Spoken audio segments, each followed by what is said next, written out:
Assalamualaikum warahmatullahi wabarakatuh. Innal hamdalillah nahmaduhu wa nasta'inuhu wa nastaghfiruh wa na'udzu billahi min shururi anfusina wa min sayyiati a'malina. May yahdihillahu fala mudhillalah wa may yudlil fala hadiyalah.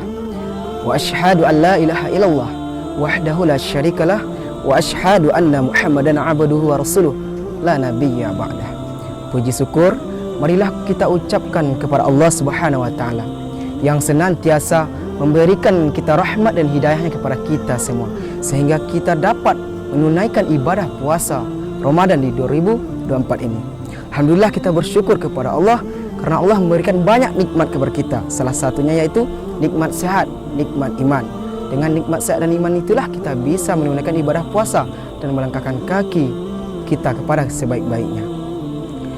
Kita selalu bersyukur kepada Allah Subhanahu wa taala. Apa itu bersyukur? Bersyukur adalah mensyukuri semua nikmat yang Allah berikan dan meninggalkan segala macam keburukan. Tetapi orang banyak salah menilai. Orang banyak mengatakan bersyukur tetapi dia masih melakukan keburukan. Contoh, ketika diberikan nikmat hidup tetapi dia tidak solat, apakah itu termasuk bersyukur?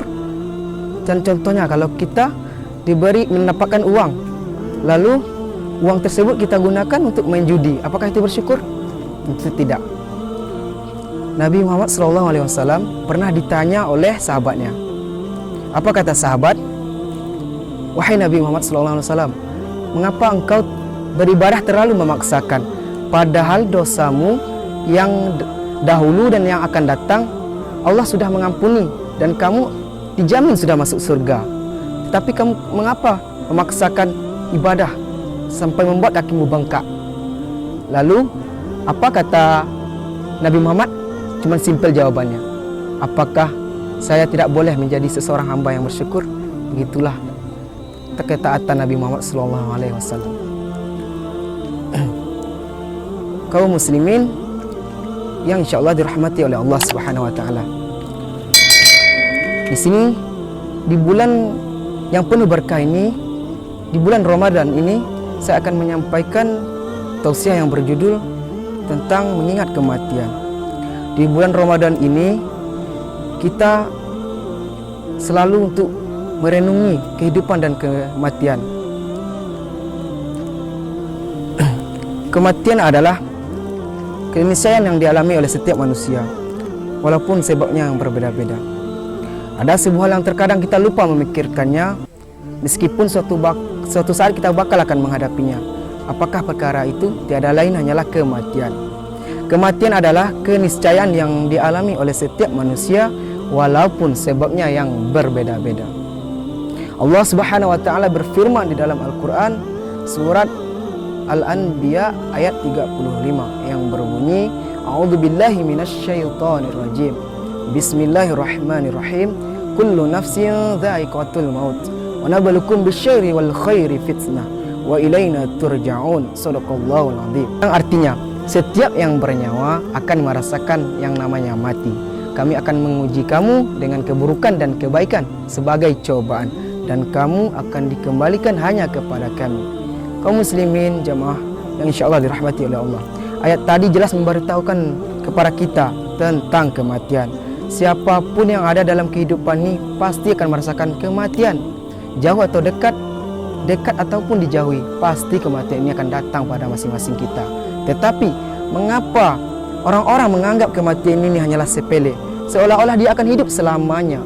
Dia tidak mau beramal soleh, hanya sibuk dengan dunianya, sibuk dengan pekerjaannya, dan sibuk dengan gamenya. Padahal itu hanyalah permainan dan senda gurauan yang menjerumuskan kita ke neraka. Dunia ini hanyalah permainan. Jika kita tidak bisa memainkan, maka kita akan dipermainkan. Allah Subhanahu wa taala berfirman di dalam Al-Qur'an surat Al-An'am ayat 42 yang berbunyi, Bismillahirrahmanirrahim. Wa mal hayatud dunya illa la'ibu wa lahwu wa lad-darul akhiratu khairul lil ladzina yattaqun afala ta'qilun. Yang artinya, dan kehidupan dunia ini hanyalah permainan dan senda gurauan, sedangkan negeri akhirat itu sungguh lebih baik bagi orang-orang yang bertakwa. Tidakkah kamu mengerti? Kaum muslimin yang insyaallah dirahmati oleh Allah. Ketika kita memperhatikan realitas kehidupan di sekitar kita, tentu kita menemukan berbagai macam perkara. Di antaranya adalah kenikmatan dan kesenangan dunia yang hanya bersifat sementara dan senda gurauan yang belaka, yang menjerumuskan kita ke neraka. Allah sudah menjelaskan kepada kita bahwasanya orang yang mati itu ditanya oleh Allah Subhanahu wa taala. Apa kata Allah? Hai mayat, hai jenazah, kalau engkau diberi kesempatan hidup, engkau mau apa? Lalu mayat itu menjawab, kalau engkau beri aku umur, kalau engkau beri aku kesempatan hidup sekejap saja, aku ingin bersedekah, kata mayat. Aku ingin membangun masjid dan aku ingin menjadi orang yang soleh. Tetapi saat itu penyesalan tak lagi bermakna. Sampai masanya mata sudah melihat azab Allah, telinga sudah mendengarkan teriakan azab dalam api neraka. Lalu orang neraka itu berkata, Rabbana, ya Allah, absarna, mata kami sudah melihat azabmu ya Allah. Wasami'na, telinga kami sudah mendengarkan teriakan azab dalam api neraka. Farji'na, balikkanlah kami ke dunia. Na'mal salihan, kami ingin beramal soleh. Begitulah penyesalan orang yang di dalam neraka. Tetapi saat itu penyesalan tak lagi bermakna, tak ada gunanya lagi penyesalan.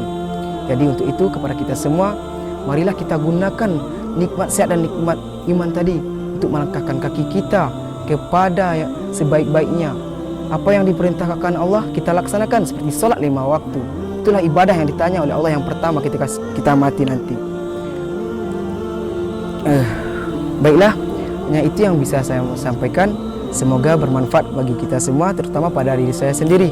Mohon maaf jika ada kesalahan dan kekurangan. Jika yang saya sampaikan itu salah, itu datangnya dari saya. Dan jika yang saya sampaikan itu benar, itu datangnya dari Allah Subhanahu wa taala. Kepada kaum muslimin saya memohon ampun, dan kepada Allah saya memohon ampun sebesar-besarnya. Wabillahi taufik wal hidayah. Wassalamualaikum warahmatullahi wabarakatuh.